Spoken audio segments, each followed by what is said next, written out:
Hello and welcome to a new episode of Talking Snooker with Phil Haig and Nick Metcalf. Once again, talking about the game we all love. Yes, we are. And what a day of the season this is. The first day of the Championship League. It's a very special day in all our hearts. But first things first, even more special, the special guest we've got today with us.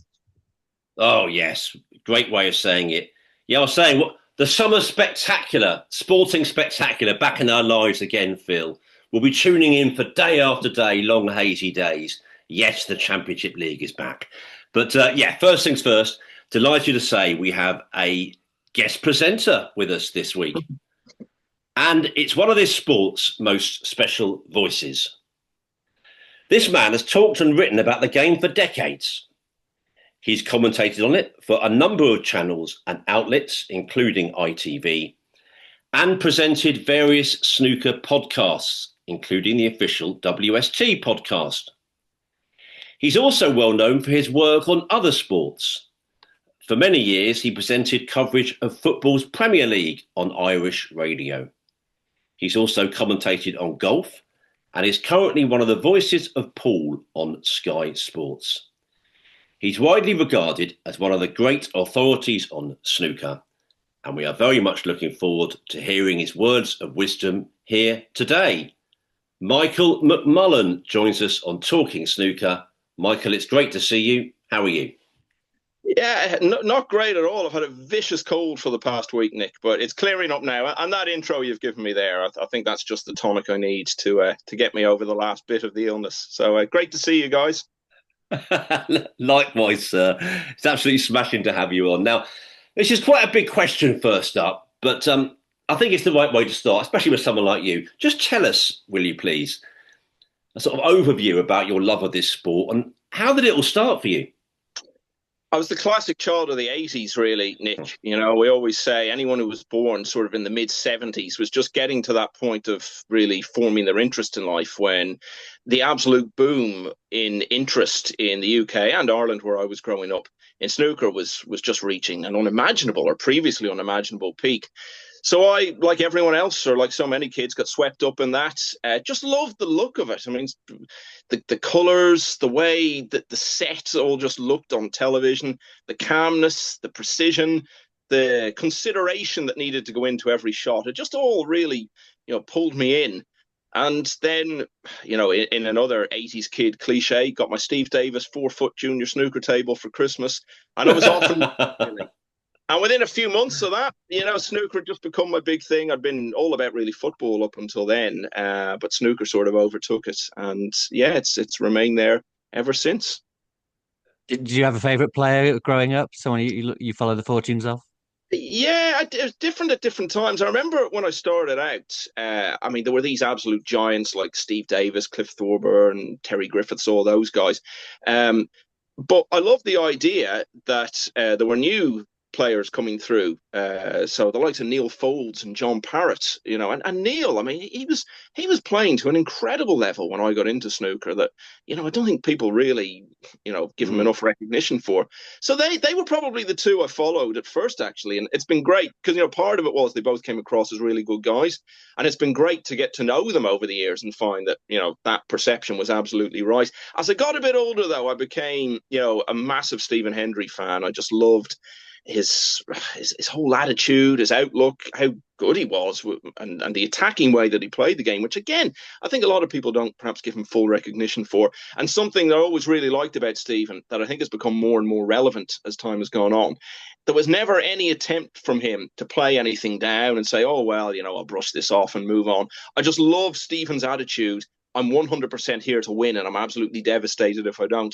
And he still approaches everything in that way today. So it probably became more about him when he moved into his peak years. And then as time went on, I became very attached to the Irish players like Ken and Fergal, and again, getting to know them, not least because in my early days of working in snooker, so much of the level of work I got depended on how well those guys and Joe Swale and a few of the other Irish players were doing. So it's been different players at different times. Yeah, that makes a lot of sense. I agree with you on Neil's playing. I guess because he's surrounded by such like giants of the game and in the punditry, his playing achievements get overlooked a bit, but obviously, a tremendous player. And then, so you're a fan, you're playing a bit as well, because I know you're good yourself. How did you get to working in the sport? Yeah, well, I'll tell you exactly when everything kind of hinged on for me, shall we say. So it was the 6th of May, 1991. And as I said there, I'd always been into football from an early age, and I've been an Arsenal fan for over 40 years. And on that day, we won the league championship for the second time in 3 years, which often gets forgotten about because everyone remembers 89 and Michael Thomas in stoppage time. But it's often forgotten. We won the league again 2 years later, only losing one match along the way. And that we actually clinched it when Nottingham Forest beat Liverpool, and that finished just before 7 o'clock. So and then played Manchester United. That's right.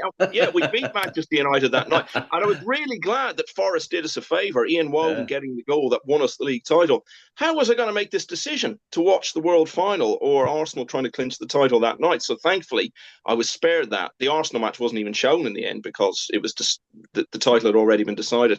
So then I settled down to watch John Parrott, who I just mentioned there, get the few remaining frames he needed to beat Jimmy White and become world champion. And it was just this amazing sporting day. And when it was over, because there were only 5 frames played that night, so it was over quite early. And I remember thinking, I just love to be involved in this whole world of sport in some way. And of course, I wasn't within a million miles of being good enough at any sport to hope to do it, as a competitor. But I'd always been very interested in media and communication.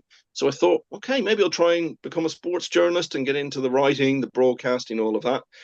And I guess you could say pretty much every single thing that's happened in my life ever since then all came from that moment, and went on from there, went to journalism college. And then, like anyone in the media who's been successful, I was very, very fortunate with the opportunities I got and the timing of them in the years after I left college, and was able to get started and build a career.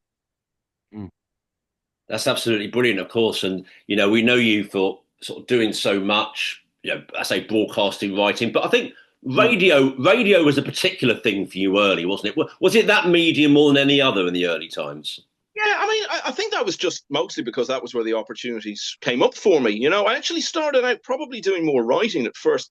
I actually used to write the sports pages on Airtel, which was the Irish equivalent of CFAX or teletext. Yeah. And that was brilliant. I actually got that opportunity straight out of college, and the money was fantastic, and I had, unimaginable riches. And that, of course, or so it seemed at the time, and that, of course, meant that I could then, because I was earning good money from that, I could take on other work that maybe didn't pay quite so much. And as anyone who's ever worked in local radio will tell you, it certainly applies to that field. But I wasn't doing that to make money. That was, to get myself started. And again, just because opportunities came up and people offered me things. And then that led on to working for one of the big Dublin stations, and ultimately onto national radio. So I was always doing bits of other things on the side, bits of writing, got into a bit of TV as well along the way. But at radio, I guess, was just where the opportunities came up for me. And so that became the main focus in the, I was going to say the early years, but I suppose for most of my career. Of course, and you mentioned earlier getting to know Neil Foulds, but you were getting to know everybody that you sort of grown up watching, players, other journalists. I mean, ultimately, I guess, we try to shy away from that phrase, fans with laptops, I think. But I suppose in our hearts, that's kind of what we are. So what was it like for you? That must have been quite a wonderful eye-opener. Yeah, well, we should be fans with laptops. We should never lose sight of that. That's what got us into it in the first place. And I think the day you lose sight of that is the day you should maybe bow out of it. As for what it was like for me, I remember it so well. Like, I'd started out doing, all kinds of bits of media work, and then got the opportunity to work at the Irish Masters, which was a huge event that used to be on at the legendary venue in Gough. So I say got the opportunity, I sort of forged the opportunity because I spoke to some of the outlets I was working for, print and radio at the time, and said, look, would this be something you'd be interested in? And they were actually really, really keen. Again, it helped that Ken Doherty was, becoming one of the big stars at the time, and indeed, would go on to become world champion not long after that. So yeah, I remember turning up for my first day. I'd only actually been to the Irish Masters once. It wasn't that far from where I lived, but it was a bit awkward to get to. So the only time I'd ever actually been there was for a match between Alan McManus and Jimmy White. 4 years later, turn up there to work at Snooker for the first time. First match is Alan McManus against Jimmy White. So so that was how it started for me. And yeah, I mean, the thing about that tournament in particular, people think the Crucible is cramped behind the scenes. My word, Goffs. I mean, there was hardly room to move at all. So you were in this like packed press room, which it really was, with big names from Irish journalism who I knew of growing up, but then also some of the big snooker reporters, who I'd grown up reading and listening to. It was Phil Yates actually wasn't there the first time I was working at the Irish Masters, but he was there the next year. So, he was one of the people I got to know early on. And then you just see players like coming in and out, but before they start their match, they're coming in looking for a newspaper to read in the dressing room while they're waiting to go out. Yeah. And then it was also casual at the end in terms of players coming in to be interviewed, because there was no top table or anything. Basically, the player, because he knew he had to put himself up for it, would stick his head round the door and say, anyone want to speak to me? And then people would go over and have a chat. And that was what struck me first, most of all, was just how casual it was, because I had this vision that in snooker press rooms, everyone would be sitting there silently, watching every single moment and every ball and analysing it all and nodding sagely to each other about things. And then it would all be very, very formal. But of course, well, you're laughing because, it's obviously very, very different to that. It's just so casual and laid back.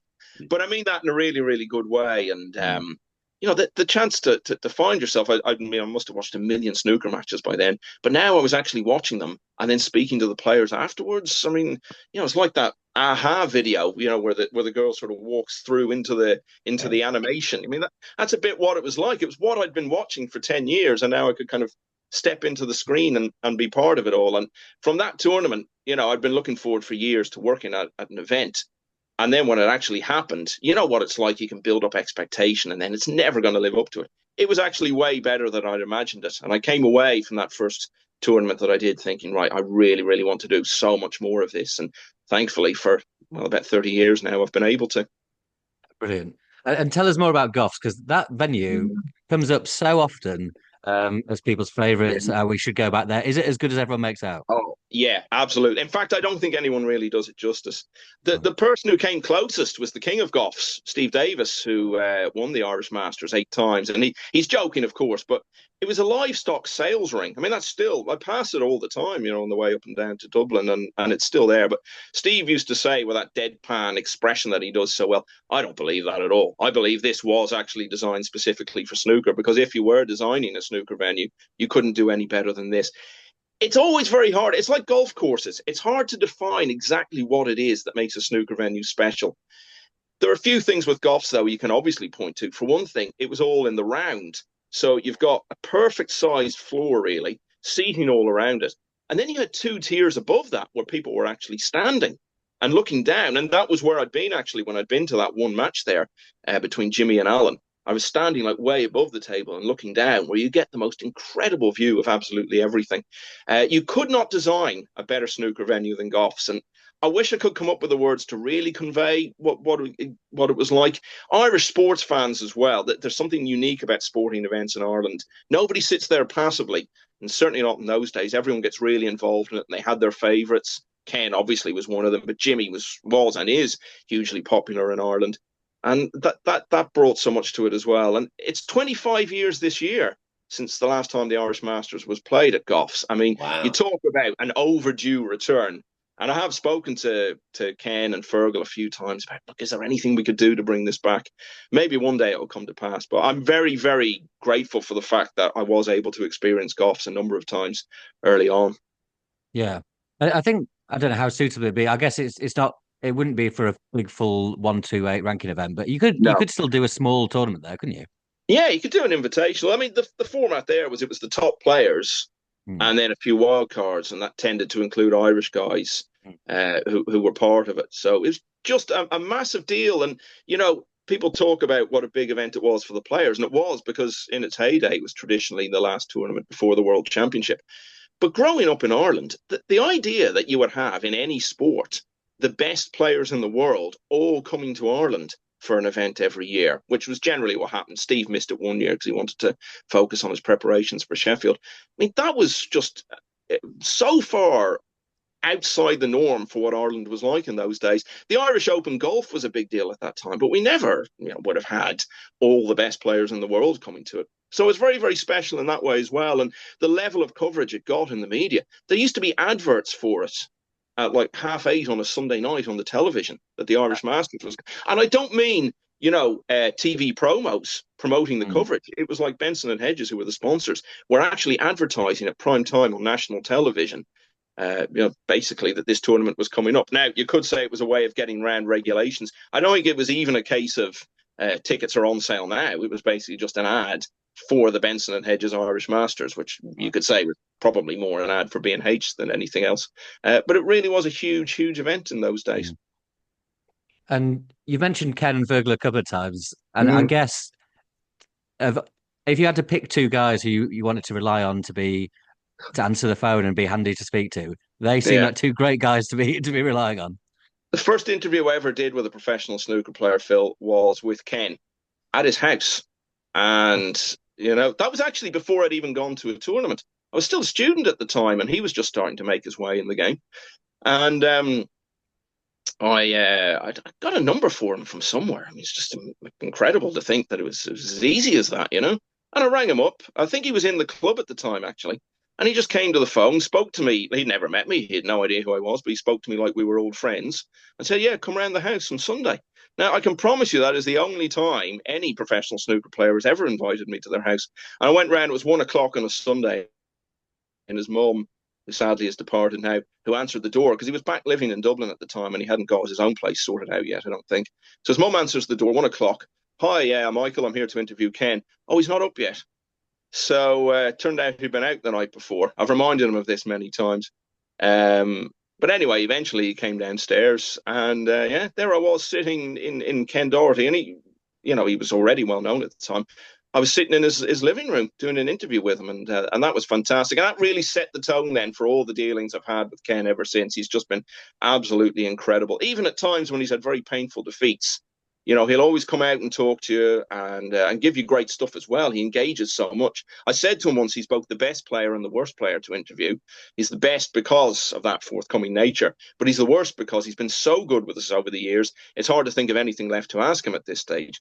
And Fergal as well. I mean, nobody loves the game like Fergal, and nobody is more willing to give of their time, and he's so enthusiastic about it. I mean, it would almost be to the point where Fergal would be ringing you up saying, can you interview me? Because I just, just love the whole scene so much. But great, great guys. And, again, I was so fortunate that Ken and Fergal were doing so well around the time, when I was in the early years working in snooker, that, newspapers were interested, radio stations were interested, TV were interested for doing interviews with them as well. So that really, really helped me along the way. And as you say, yes, that is the absolute clincher, that they're both just such an absolute joy to deal with. Yeah. Well, you're a great advocate for the island of Ireland. I know you sort of grew up in the north, didn't you? And going back a bit, Northern Ireland, is that right? Or was it more? Well, originally from the north. Nick, but grew up primarily in Dublin. I'm living in Cork now for the last 10 years, so I'm gradually working my way down the island.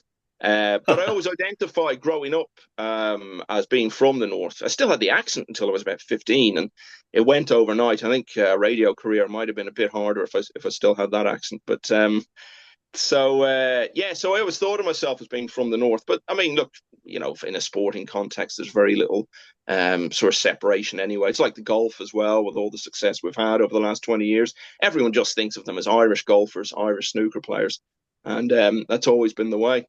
Oh, absolutely. That's absolutely the right way to say it. But is it there was a contrast, if you don't mind me saying, wasn't there at the time, between the very sad part of life, the troubles, which I've heard you say recently, that you hear young people not even reference. They know nothing. They know so little about it, or they which is brilliant. Which is absolutely brilliant. But you also had this, and I was a young boy at the time. Dennis Taylor, focusing on this sport, winning the World Championship, and then wonderfully Barry McGuigan soon after beating Eusebio Pedrosa. I think a fight Dennis was at. Of course, I mean George Best had finished by then. He was a great hero. There's Alex, of course, and there was something about that sort of amazing contrast between these unifying forces at a time when there wasn't an awful lot of unifying going on with these superstars like Dennis and Alex. It was a magic about that, wasn't there? Yeah, and it was the only thing really that unified people in Northern Ireland at the time, and there's still an element of that today, because yes, we've moved on from the horrors of, a few decades ago, but there's still a lot of division in Northern Ireland. And, things like Rory McIlroy, obviously, with what I regard as the greatest moment in the history of Irish sport earlier this year, that's well received by absolutely everyone. And you mentioned Barry McGuigan there. He was originally from the Republic, ended up being based more in the north and identified more with that. So everyone could get behind that story. And that was an amazing time with, Dennis, in late April, winning the World Championship as it was that year. And then Barry McGuigan was only about 2 months later when he became world champion. And the Northern Ireland football team did really well around that time, got to the last 12, as it was, of the World Cup in 1982, effectively one match away from the semi-finals, qualified again in 86. You really can't say enough about how important it was for Northern Ireland at that time to have things like that, because the only things that unified people were sporting success and the fact that neither side, sorry to say this to you guys, trusted the English very much. Oh, well. And I remember that 82 so well. Armstrong, I can still hear Motson now. Jerry Armstrong. Jerry Yeah. Armstrong. And speaking of being around people's houses, I've been around his house, which was an amazing afternoon because coming up to the Euros in 2012, the Republic of Ireland, I was on my way to Poland to cover it, and we'd been drawn with Spain. And I thought, okay, got to go around to Jerry Armstrong's house if we can swing it. And my word, so I went round. He was still living in England at the time. He's moved back over this side of the Irish Sea since. And I just had this incredible afternoon sitting in Jerry Armstrong's garden, eating ham sandwiches and doing an absolutely brilliant interview with him. I still see him a lot because we both work in the same TV station doing football. And I mean, he's about 70 now. His enthusiasm for everything is absolutely incredible. And you just go and say hello to him and you get about 10 fantastic stories in return. So another great guy. That's it. Can you put that down as a sentence of the pod so far, please, Phil? We've got to go around Jerry Armstrong's house. I mean, who hasn't uttered those words at times? I mean, the thing about you, Michael, is, and Phil and I were making sure we sort of clocked this before. Of course, you primarily known for your broadcasting, you've done writing, you've done all sorts. But I've heard you say before you've had a go at MCing. I think you've been promoted tournaments, even maybe the ones more in Ireland. You've done a lot, haven't you? Yeah, I was MC and press officer at a number of events. We had when the Irish Masters ended, actually completely after the City West era. There was a tournament we managed to get on, the Kilkenny Masters, which Ronnie O'Sullivan won, and so yeah, I was MC at that and at the Irish Professional Championship and at one of the PTCs that we had here not long after that. But I mean, that Kilkenny tournament, it was great, but I mean, there was so much that happened that was so chaotic. And the story that stands out was it was announced a few months before the event there was going to be a car for a 147. Oh, yeah. And then I was quietly told by the promoters a few days before the event, actually, we're not going to have the car now. And I thought, okay, do the players know? No, we're not going to tell them either. So I thought, okay, this could go wrong. And even more so when I arrived at the venue, I think the day before the tournament started, and the car was parked outside. And I thought, hang on a minute now, is the car back on? So I went to the promoters and said, so is there going to be a car? No. But I think we'd already arranged for it to be parked there. So let's just keep this quiet. And I thought, well, it's guaranteed now there's going to be a 147. Not least because the pockets were a little bit on the generous side that week. And the circumstances in which it happened, I mean, it was an absolute nightmare for me because it was a deciding frame. It was Ronnie O'Sullivan, I think, was playing Joe Swale. Ronnie wins the decider with a 147. And by the way, the clip of the last 20 seconds or so and the crowd reaction is on YouTube. If you only watch one clip for the rest of your life, watch that because it's absolutely fantastic viewing to see. So huge cheer. Ronnie comes out thinking, oh, it's great. I've won a car. Just he would love the buzz of all that. Walks straight into the press room. The tournament promoters are nowhere to be seen. So I'm the only thing approaching a voice of officialdom who has to say, oh, Ronnie, by the way, actually the car has been withdrawn. And of course, Ronnie's looking for any chance to, kick off against the establishment. Thankfully, actually, I think what saved us was that tournament was being played for the Paul Hunter Trophy because Paul had only died about 6 months before that. And Lindsay, his wife, was there to present it. So it wasn't a weekend for anyone to be kicking off about things. But yeah, I mean, I just knew someone's going to make a 147, and inevitably I'll be the one end up having to tell them. And it turned out to be Ronnie in a deciding frame. Well, that's brilliant. What happened with Not the car? Did Ronnie go and try and take the car from outside? I can imagine that happening. That's a very good question. I'll have to go back to Kilkenny and see whether it's still parked there. I would say, to be fair to the car in question, I would say Ronnie's got bigger fish to fry in terms of cars than the one that was on offer, or wasn't on offer, indeed, as it turned out. But yeah, but that was a great event that really could have grown into something more. But the reason it didn't, I think, was because it was sponsored by a property developer, and straight after that, really, was when the property crash happened. So that put pay to the tournament happening again. But yeah, as you say, Nick, I've done a bit of everything. Radio reporting, TV commentary, streaming commentary, newspaper work, magazine work. Well, I did the World Snooker Tour podcast for a couple of years. Was working with Eurosport for a while, and more recently with ITV. So that's been the story of it for me. Really, it's not been kind of one long consistent thing. It's just been just bits and pieces of things, which I guess over about 30 years adds up to quite a lot. And I feel very, very grateful to have had all those opportunities. Of course, one more for me, then back to Phil. I mean, you mentioned the WST podcast there. I mean, we've got to say, you being a guest presenter on here today means I think that you've now presented 4 snooker podcasts. Snooker Scene, the WST podcast, the WPBSA podcast, and now Talking Snooker. I mean, I don't think anyone else has done more than one. I mean, you've obviously done very well, but don't you think you're getting a bit great? Well, listen, if people keep asking me to do things, you got to give people what they want.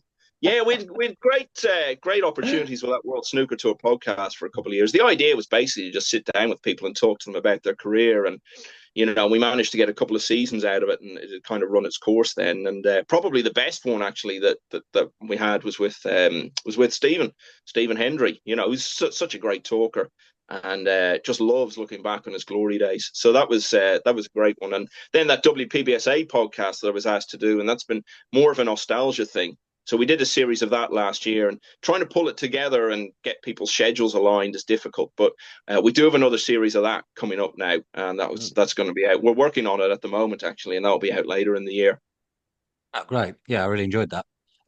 So of all the things that you've done over your career, is there one field that is your main passion that you love doing the most, or do you enjoy all of it? I love all of it. I mean, I just love being involved in the game so much, and I'm involved in a number of sports. But I think really, you talk about passion, snooker, it's head and shoulders above everything else for me. I really enjoyed. I haven't done it for a long time now, but I really enjoyed early on. The main thing I was doing was radio reports, and I loved sitting watching a match, or maybe a number of matches if it's 2 table stage or whatever, and trying to condense all that and give a sense of it in a relatively short space of time, and then try to deliver it obviously live on air in a way that is going to get people's interest. That's very satisfying when it comes together. I suppose though the real highlight has actually been very recent, because I commentated on the Championship League for a number of years, but it took a while to get an opportunity in TV commentary. And then obviously I've had that the last few years with ITV, and was brought in to do the second table at events when they decided to expand into that. And that's been fantastic in itself. But the fact it's also led on to other things where, say, when play is finished early on the main table, they then come over, and you get to be like the main coverage. And we had that one night at the Tour Championship in Manchester earlier in the year. I think it was on the opening night. There were only a few frames played on the main table because it was a runaway. So effectively, the main part of the evening's coverage was the match I was doing on table 2. So stuff like that, when you were the kid who was rushing home from school to watch the Fidelity Unit Trusts International in 1987, on ITV, to then find yourself actually commentating on what has become the main match of the evening on ITV. That's real, stuff of dreams. And, you talk about being fans with laptops. You can't shy away from that, because of course that's going to be a big thrill. So things like that have been great. And, the fact when you're commentating, you're actually in the arena, you really feel a part of it. That's been a fantastic thrill as well. But I mean, look, every opportunity I've had in snooker has been, really, really enjoyable in its own way. Yeah, that second table edition was great, because you did a lot with Joe Perry, didn't you? Which I thought was an Yeah. excellent duo. Joe's fantastic, and Stephen Hallworth as well. It says a lot about Stephen and the attitude he's taken, that without really having accomplished anything much in the pro game, he's getting the commentary opportunities that he's getting, and I think that reflects the attitude, as I say, that he's taken, but also the amount of work he puts in. And I don't just even mean preparation, but when he's in there in the booth, he's not just thinking, oh, I'll just say the first thing that comes into my head, and my status here will see me through. He's really doing his best to bring something to it. So, it's been great working with both of those guys, Stephen and Joe. And going back to, I mean, you've mentioned Stephen Hendry a few times. He was sort of renowned for, not being the best loser, which most great winners are like. Yeah. Were there any other awkward moments that you were in any press conference that stand out? Of course, you're not a proper snooker journalist, or certainly not in those days, until Stephen, has had a bit of a run-in with you. Yeah, I do remember quite early on he had just lost. He was going through a bit of a bad spell at the time. It was that period when it was clear that he was no longer the dominant figure, although there was still, plenty of success to come. And he had lost opening match of a tournament actually, and hadn't played particularly well. And I asked him something about how he could turn it round, and he didn't snap at me, it wasn't nasty or anything, but you could see, I think he just wanted to get out of there at that stage. But I've witnessed so many others. I mean, I think anyone, who's been following the game for many years has heard the wonderful story of the day he lost to Tony Drago. And Dave Hendon, who was press officer at the time, had to get the press conference started and came out with the fantastic line. Obviously, it's disappointing, Stephen, which I'm sure he still cringes thinking about. And Stephen, with dripping with Scottish sarcasm, of which he's always had his own brand, just said shrewd, and turned out to be the only word that was said in the entire press conference. My word, I mean, I've been in the Crucible Arena for the deciding frame of a world final. Stephen lost that as well, of course. But the tension in that arena did not compare to the tension in that press room that day. But Stephen was world champion a few months later, so I'm sure he could look back on it and laugh. It is funny sometimes when you look back as journalists, and because people obviously hear the answers from the players and they'll get blamed for being iffy with you or not. But sometimes you do look back at the question you asked and think, why did I ask it like that? Yeah, I know. But you know what, as well, and you might agree with this, well, you guys, I guess, are more on the print side, but from a broadcast point of view, particularly, sometimes the best interviews are when the player comes in with a face like thunder, says very little. What you're doing then is you're bringing across to the viewers the sheer level of disappointment and frustration that they're feeling. So, okay, you don't want them standing there absolutely silent. But if you get a few curt responses and it all gets a bit frosty or whatever, they always are the interviews, whether it's radio or TV, that people talk to you about afterwards and say, oh, I saw that. That was really interesting. That's far better than just the same old cliches that you've heard a million times. 100%, because that often happens with losing interviews, isn't it? And it's often said like, oh, people have a microphone shoved in their face straight after they've lost an important match. They shouldn't have to do it. And I get that from a human side, but they should have to do it because it produces some great stuff. Yeah. Yeah, if you give them 20 minutes to calm down and get a sense of perspective, it's nowhere near as good. Absolutely no amen to that. Well, you're just as wonderful as we knew you would be, Michael, and we should just give a bit of a name check, shouldn't we, here, Phil, and say you are listening to the Talking Snooker podcast with Phil Haigh and Nick Metcalf, and our brilliant guest presenter, Michael McMullan. Michael, we're going to come to correspondence shortly. We've got a lot in for you, but right. we have to ask. Don't worry, it's all good. Well, 90% of it. No, it's all good. You're well known for your amazing memory, aren't you? We have to bring this up, and someone does later in our correspondence as well, of dates, of stats, of matches, of moments. I mean, the minute anyone gets to know you, it soon comes through, and we all have to say, not just me, but the press room generally, it is kind of extraordinary. And I think yourself, it is out the ordinary, isn't it? Yeah, it took me a long time to realise that, when I was younger, and I would just remember so much information in so much detail, but I didn't know there was anything unusual about it because I didn't know any different. And then, you realize as you get a bit older and you're saying things and you remember a certain date that something happened or a minor detail of something, and people look at you and think, what, really? You remember that? And then that's when you start to realize, oh, actually, okay, maybe this is a bit unusual. But then, I only realized there's an actual name for it called hyperthymesia. I was reading about it in a newspaper some years ago, and there's a test you can do, and I realized, oh, okay, this is me all over. And then there was a program about it on television, and again, they gave you a test you could do to see if you had the condition. I say condition, it makes it sound like an illness, but yeah, look, I mean, if you want to work in this field, then I mean it's a great asset to be blessed with, and it's not something I've worked on over the years. I think people think I sit down and learn off results and stats, and that's not how it works at all. I just retain stuff, and if something really grabs my attention, it gets seared onto my brain and stays there forever. I do think people overstate it sometimes, though. I think people oversell me and say, "Oh, this guy can remember every score of every match there's ever been." I mean, that's just obviously wildly untrue. But it's just something that I've always had about anything that I've been interested in, and I've often been called upon in press rooms over the years to perform certain feats or whatever. And there was one night I was asked to list the top 16 in order from a particular year, which had been about 20 years earlier. And I managed to pull it off. And Steve Davis, who was number one in that list, happened to be in the room at the time. And I remember later that night, we were out having a drink in Sheffield, and we walked into a hotel where Steve and the rest of the BBC team were. And Steve started bowing to me. And I thought, this is just like the most surreal thing that's ever happened. And apparently he'd been in telling everyone else in the bar about this guy who can do this. He can remember these ranking lists and scores and all the rest of it. So yeah, moments like that have come of it as well. But yeah, it's just something that, as I say, I was blessed with, an extreme memory, and it's been very, very useful in this field over the years. Yeah, of course. Listen, I'm sure we got 1, 2, or 3 questions more from Michael before we sign off from us, Phil. But let's get on with the correspondence, shall we? And go first to Pat Fitzgerald, who says, "Excellent guest. I've spoken to Michael a few times in Sheffield over the years, and he is probably the most knowledgeable person I've ever spoken to with." This is Arsenal fans sticking together. Now, if he was one of those poor souls that followed a club like, say Manchester United. I mean, I can't believe anyone still does that, but or Liverpool or one of the other guys, he wouldn't be saying it. But no, seriously, that's nice words from Pat. Very, very nice indeed. I think I know who he is. Yeah, I think I've met him in Sheffield a few times.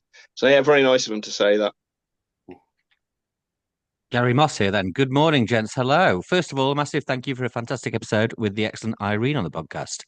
I think there's one thing this sport needs sometimes, it's new voices and perspectives. The thoughts she shared on that episode were both refreshing and thought-provoking, so more of that the season ahead, please. You have another fantastic guest this week in Michael, which compelled me to email in. While it is a stretch to say that Michael is a new voice, he is one that we have not heard regularly for a little while, which is a shame as he offers great insight and knowledge. Good to hear you are on the airwaves again, Michael. Some questions, if that's okay. Firstly, what snooker work does Michael have in the pipeline? And more on the game, I recall a similar narrative around Brussels that there is currently on Zhao, establishing himself at the very top of the game after his world title win. Is there any reason Michael believes Zhao may not automatically just go on to be a serial winner over the next 5 years? And aside from Zhao, who has the biggest potential to be next Trump-like winner in snooker? Thanks all, Gary. So 3 in there from Gary. Yeah. In terms of Zhao, I think he's a very different matter, isn't he, to Luca? Because, I mean, Luca just sort of went off and did his own thing for the next year. And we're already seeing in the early stages of this new season, it's going to be business as usual in that regard from his point of view. Thing with Zhao, of course, he did have a spell where he managed to win 2 big tournaments quite close to each other a few years ago. So that, I think, shows he does have the ability to go on and, win on a consistent basis. But I don't ever see him getting to the sort of Judd level of winning, with that kind of regularity that he's capable of. But that's very, very unusual. And when it comes to world champions in their first season, I think it's often overplayed how much they struggle after that. It's not really happened as often as people make out. And generally, the guys you think are going to do well do go on and do well in their first season. So I think he's going to be around a long time and win a lot of tournaments. And, he's a bit older than he looks, but he's still very young by snooker terms, when you compare him to the other top players. What was the last question there again? Who else could, aside from Zhao, who could be the next Trump-like winner? I think we might see, actually, over the next few years, it getting a bit samey, really. I think a lot of the guys who've been winning tournaments are going to continue winning them. I mean, in terms of the Chinese players, the one who I think is most likely to come through, and I know it's not exactly outspoken, but I really like Wu Yiza. I think everything about him, even the way he walks around the table with such confidence, his shot selection, and of course he's been in a couple of big finals already and been pretty close. So I think he'd be the most likely. In terms of British players coming through, I mean, I think we're heading for a real lean period. I think Stan Moody's probably the best of the British players. kind of bubbling under, looking to break through. But I mean, look at Kyron. I mean, Kyron could be the last new British world champion. I mean, we are at that stage. There may never be another British player who comes through, which seems incredible to think, but you couldn't rule that out, or it could at the very least be a long time. As for what I've got coming up, as I mentioned, we've got another series of the WPBSA podcast, and obviously ITV is coming to an end now, which I think is very sad for everyone. But I've one or two possibilities in television that we may see come to pass over the next little while. Let's say that. Good man. Let's move on then and go to Snooker Loopy. Great episode with Irene, chaps. We must have a word about Irene before we go off air later, Phil. Can you ask Michael how he's got such a ridiculous snooker memory? We kind of covered this, but is it something he has in general? This is interesting, or is it just snooker? I mean, I've heard you, I don't think I'm speaking out of turn, certainly talk about music in similar terms, years in that. Is it other parts of life? Yeah, other sports as well, golf, football, certain elements of football. There are other people I meet whose knowledge of every single player across all the major leagues in Europe is incredible. But in terms of like remembering very specific things, going back over many years, music to some extent as well from a particular era. I think they've stopped making music now, haven't they? On Glastonbury weekend. By the way, I've just got to say, one of the proudest moments of last year, we were swapping text, and I told you something you didn't know, or you said you didn't know, which was that Leeds v Coventry semi-final was shown as live half an hour later by ITV. I think the semi of '87, but I still listen to it live on the wireless. I remember listening to that match on the radio. And it was on like a Sunday lunchtime, which in those days was very unusual for an FA Cup semi-final. I didn't know that at all. So there must have been some reason why. Or maybe I wanted to have it live, so that's why I was listening to it on the radio. Me too. But but music you can talk about years. But I've heard you say that you have to be into stuff. Yeah, I do. I mean, that's why, at school, I did pretty well at school, but, it wasn't like something I could translate to that. If I wasn't interested in something, it was an effort really to sit down and learn things off. So, things that kind of grab my attention. They seem, as I say, to stay in there and stay in there forever, I guess. This one from Tony Baker. Hello, Phil and Nick. I've heard Michael say in the past that he thinks Stephen Hendry is the greatest player of all time. Does he still think that now?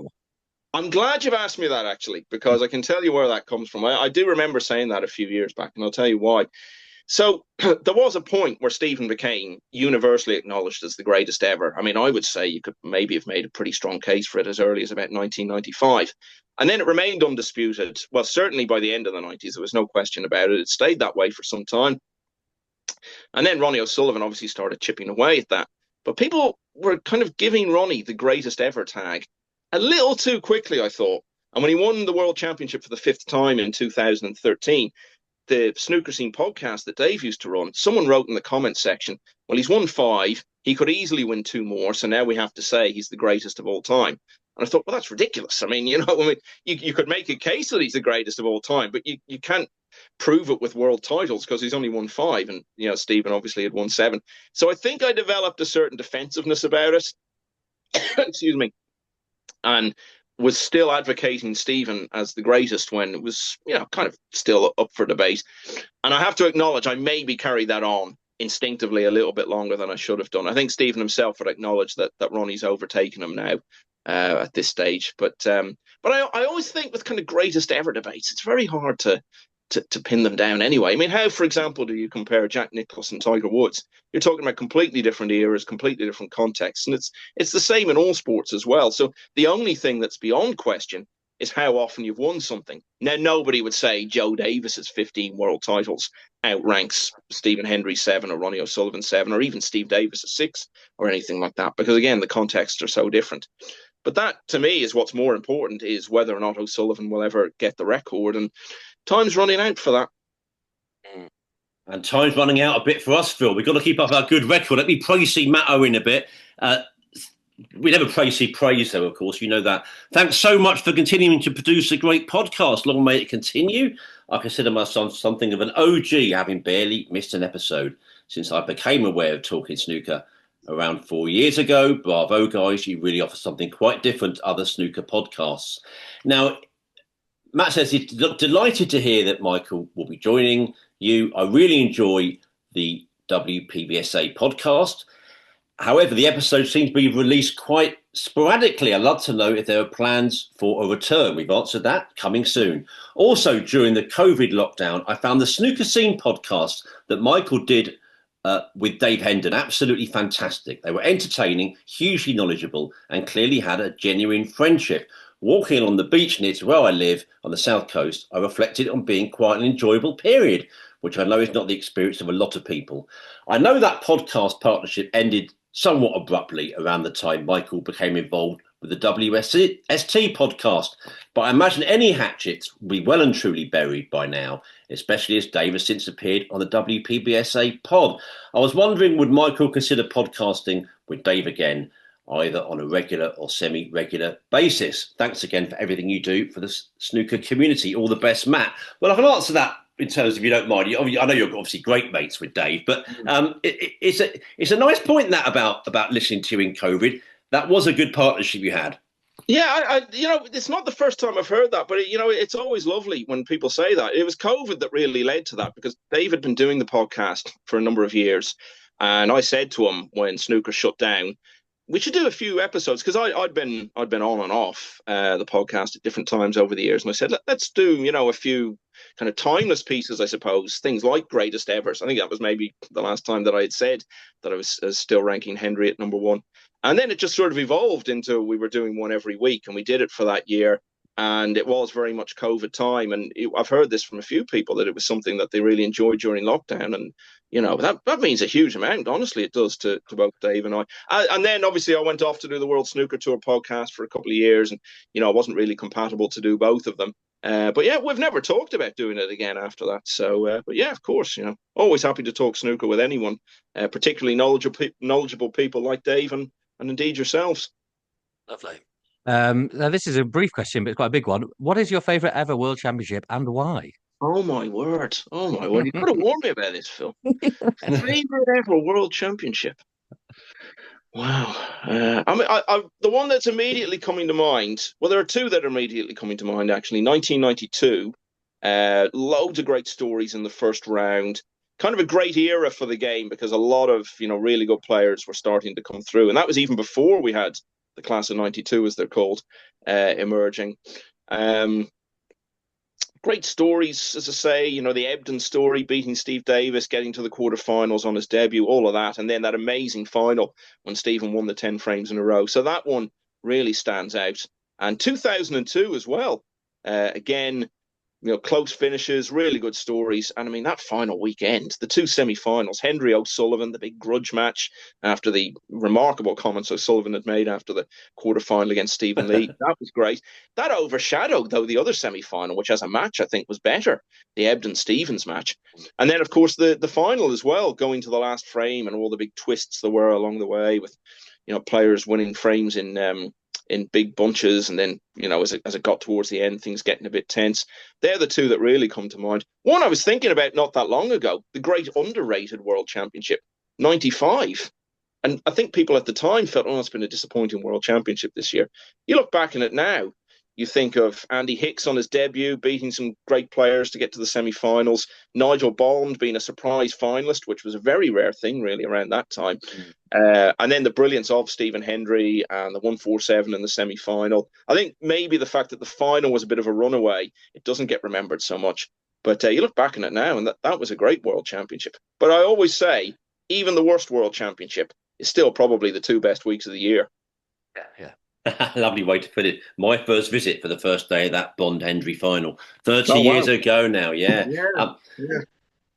Brian McGovern, hi Nick and Phil. Can you ask Michael, does he remember the 98 FM and Today FM days? I remember years ago when he used to file reports from the Crucible for Today FM in Ireland. I enjoyed the episode with Aaron Hill. We've got to say, I don't think we said it on air. Thanks, Brian. He recommended it, didn't he, Phil? It was his suggestion, which we took it up. Now, I know you all remember those days. Just to say, you presented Premier League coverage for a long time, didn't you, with Mark Lawrenson? So I'd like you to reflect on that, really. I mean, universally known as Loro, of course. What was he like to work with?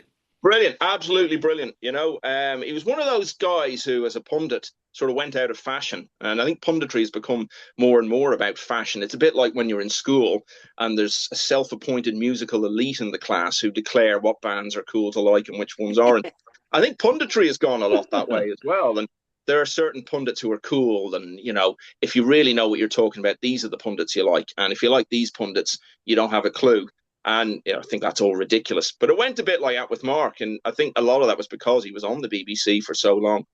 But yeah, that was something that, our English football is massive in Ireland. And, Saturday afternoons, of course, because of the whole blackout, there's no live football on. And indeed, for a long time, as we know, growing up, there wasn't that much live football on TV anyway. So people would be listening to BBC radio on a Saturday afternoon, which you could pick up in Ireland, but the reception was absolutely dreadful. So then someone came up with the idea, well, how about we do comprehensive live Premier League coverage with a live match and reporters at all the grounds and put it on Irish radio? It was really, really ambitious at the time. So there was a guy called Dave Kelly who did the first few years of it. And then towards the end of his time, I came to work in the station, Today FM, which is sort of like a cross for British people, let's say, between maybe Talk Sport and Virgin Radio. And I thought Dave would be there forever. And then one day he said to me, I'm leaving to work in television. And then that opened the door for me to do the show, which I did for the next 14 years. And it was just an incredible experience and such a buzz. But yeah, Mark would be there, would come on air at 2:00 and do a preview hour, we'd have interviews, we'd have chat. The thing about Mark was we rarely, if ever, spoke before the show about what we were going to talk about. But you could hit him with absolutely anything and he'd have a really informed answer. You might say to him, if we heard, an interview from whoever happened to be the Fulham manager at the time or one of the players, and he'd say, so what do you think about Fulham's chances against Liverpool today, for example? And he would be able to give you a really good in-depth analysis of the way Fulham were playing, how they were setting up, how it had worked for them in previous matches. His depth of knowledge, throughout the Premier League and throughout football was just fantastic. And of course, he's got that nice sort of sense of humor as well. And I think we tried to outpun each other a few times. It was a matter of debate as to who won those. But Mark was absolutely brilliant to work with for the 14 years I was doing that show. And it's amazing now how, even yesterday I was out playing golf and a guy I'd never played with before, he said, oh yeah, I used to be an avid listener to the show. So it's great that people still talk about it after all this time. And very different era of my life, but a wonderful time. That's brilliant. Phil, I don't know if you've got any more particular for Michael, or should we move on to qualifying? We'll have to get Michael's views on that, shall we? I guess we should crack on with that. Yeah. I mean, thanks so much for answering those questions and those thoughts so brilliantly, Michael. I mean, a quick word, Phil. When we were last on air, we talked about most of the Wuhan Open qualifying. Kyron Wilson beat Conor Benzie 5-0, breaks of 74, 52 and 63 from Wilson. So we talked about a learning education for those younger guys just coming through as pros. One I noted down, Liam Highfield beats Stuart Bingham 5-2, breaks of 54, 63 and 62 from Highfield. And Jimmy White beat Anthony McGill 5-2. Great scoring from Jimmy, breaks of 92, 80, 90 and 71. I mean, Jimmy's been around forever and a day. We almost we talk about and think about Jimmy so much that maybe we don't ever go above it all and actually think about, wow, turned pro in 1980. I mean, can you quite believe it, Michael? I remember we were in Belfast at the Northern Ireland Open a few years ago, and Jimmy had qualified in his 60s. And I remember chatting to him and saying, you won a tournament round the corner here in Belfast in your teens. I mean, you put it that way. And, that was when he was 19, and there he was at the age of 60 playing round the corner in a ranking event that he had qualified for. And it's interesting, actually, you mentioned the breaks that Jimmy had there in that match. Very often in recent years when he's got his wins, he's kind of been scrapping it out, not the sort of snooker Jimmy's normally associated with, but a side of the game that I think he's become better at over the last 20 years or so because he's needed to. But that was a really good scoring performance as well. It is amazing what he continues to do at his age. And, people still cling to the belief that he's going to win the World Championship someday, but it's not about that now. It's about still having his moments, still getting to events, and he's just loved as much as ever. Yeah, I went to a round of the World Championship qualifiers at the EIS, and so there were 4 tables alongside each other, and there were like a handful of people, maybe not even a handful on some tables, but Jimmy's one was full. And I mean, maybe that could say something about the state of snooker and why we aren't creating new stars, but he's still way more popular than almost all of the snooker players. Yeah, and the one thing I would have to say as well, the title People's Champion has been applied to a number of people in the game over the years who haven't perhaps lived up to it. Jimmy really does. And he's not just being patient with fans. I think he actually really genuinely, even after all these years, appreciates it. I've had times over the years I've been walking down the streets with him and I think, how does he put up with this? Because he can't walk from one end of a street to the other, particularly if it's around a snooker venue, without people coming up and they want to shake his hand. They just want to say hello to him. They want photos or whatever. He doesn't like it when people are rude about it, which does happen sometimes. People get a little bit over the top about it. But if people come up and ask politely, there's a great story actually from way back in the 90s where there was a kid had been brought along who was in a wheelchair to one of the big events. And Jimmy was kind of in a bit of a decline at the time. He was no longer really a top player. And I don't think any arrangement had been made. Just his father or carer or whatever asked, would it be possible for him to meet Jimmy after the match? It would just be such a big deal for him. Jimmy lost the match. Not only lost it, he lost it 5-4. And I won't say who it was, but the person whose responsibility it was to go and ask Jimmy if he could come and have a picture taken and shake hands with this kid in the wheelchair, was very, very apprehensive about it. Didn't bat an eyelid. Straight away, where is the kid? Let's go and talk to him. And, stories like that, are just, there are so many of them over the years with Jimmy, and it's wonderful to see him around the people and his public and how much he appreciates it. And that's why I think for as long as they keep giving him those 2-year cards, he's going to keep taking them. Yeah. And a couple of bit more interesting results in qualifiers. Rhiannon Evans won both of hers in British and Wuhan, so great start to the season for her. And a really impressive win for Bai Lu over Artemis Yizins, who had looked great in his first qualifier in Wuhan, but Bai played brilliantly to beat him 4-2. So it's encouraging signs for the women's game, isn't it? It was always going to be a bit of a slow burn when they got given those tour cards, but especially Bai, it looks like we've got a star in our hands, doesn't it? Yeah, I mean, people often talk about the greatest women's player of all time, and some of the more modern players have been described in that way. I don't think there's any contest, I think Alison Fisher is still head and shoulders above any other woman who's ever played the game. And if you look at any of the videos of her playing, you can see technically she was just absolutely magnificent. And, she was well able to go out and play in front of the cameras and perform when the opportunities came up. I think she just struggled in the qualifying competitions when she turned pro. But Bai Lu, from what I know of her, looks like she might be the best we've seen since then. And she's still at a very early stage as well. And we'll see where she goes in the years ahead. Yeah, very much so. And just to say that, full details from snooker.org and WST for all your results from the British Open. Lots of interesting ones there. Michael Shabazak was so close to a first win, wasn't he, Phil? At the age of 14, you say great wins for Rhiannon and Bai. And lots of other dramas as well. I know you were waxing lyrical about quite a bit of a mad Lisowski-Highfielder match. But also, let's just say Championship League getting underway in Leicester. Stephen Maguire among the players in action today, Monday. Sean Murphy, the Masters champion, playing tomorrow, Tuesday. The likes of Ryan Day, Wu Yiza, Zhang Anda and Stuart Bingham playing later this week. Full details, again, from snooker.org and the official Championship League website. All the action is live on YouTube. Got to say thanks to Irene Sriharan for last week, Phil. Brilliant guest. And congratulations to Kingsman Snooker for putting on another successful Cues and Brews event. I'm very happy to say there was a special feature from me in the official programme for the event. I'm also back on Radio Snooker talking about that new deal for Channel 5 to show the Players' Championship, Tour Championship and British Open in 2026. I know you've been doing loads, as you always do, Phil. Fascinating conversation you had with Sam Craigie.